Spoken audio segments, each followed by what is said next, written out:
So what you're going to be looking at today, Year 10, is how you problem solve with ratio.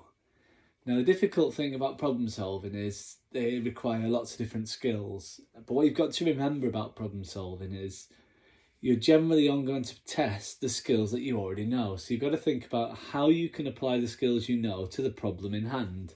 So I'm going to go through two slightly different examples, and hopefully you kind of get the idea of how you kind of use your problem solving skills and your ratio skills to work this out.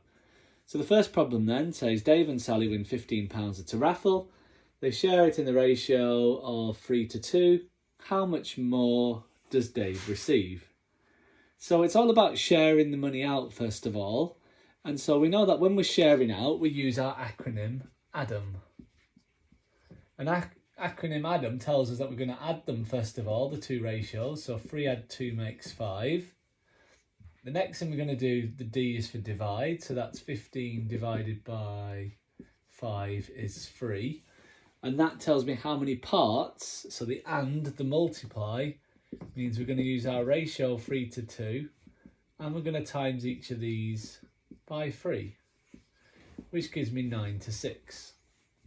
And what that means is that Dave gets £9 and Sally gets 6.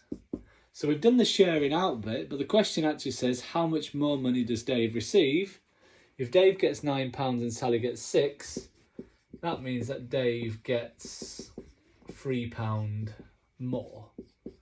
And so we've used our sharing out skills to figure out the answer to the problem. Right, this next one then, a slightly more difficult problem again. So it says chips cost £1.50 and fish costs £4. Harry buys 6 portions of chips and 3 fish. Find the ratio of the cost of all the chips and the cost of all the fish in its simplest form.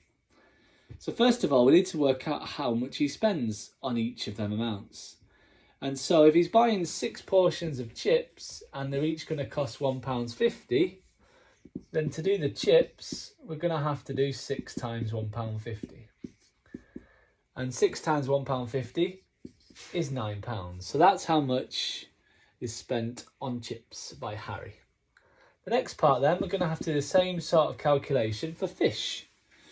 Now it tells us that fish costs £4 each, so I'll underline them slightly differently, and he buys 3 of them. So if he's going to buy 3 at £4 each, then he's going to do 3 times 4, which is £12. And what we now have is the two costs of the ratio. And so we're going to just write them as a proportion now. So C dot F is chips to fish, which is 9-12. And then what we've got to do is we've got to cancel down our ratio because it wants it in the simplest form. That's what the question's asked for. So that's the skill that we're going to apply. We're going to simplify our ratio. Now, simplifying the ratio generally means we're going to divide each of the two ratios by a common factor. So in this case, we're going to divide by 3 on both sides, which gives me 3-4. And at this point here, we can't go any simpler because there's no common factors. And so that is our fully simplified answer. And so the simplest form of the ratio for chips to fish is 3-4.